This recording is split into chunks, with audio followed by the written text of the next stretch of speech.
Naman is yung work problem sa mathematics, no? Kasama yan sa mathematics yung work problem.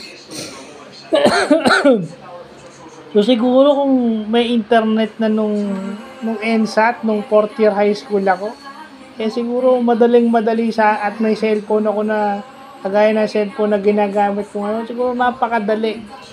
Napakadali ng sa akin, napakadali ng math, lalo na tong work problems na to.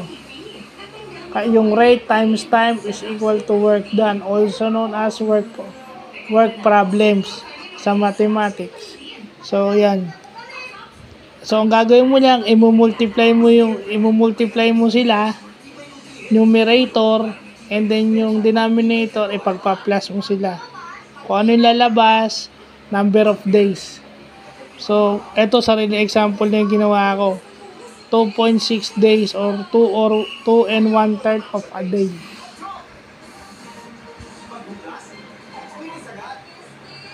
So, almost 3 days gagawin.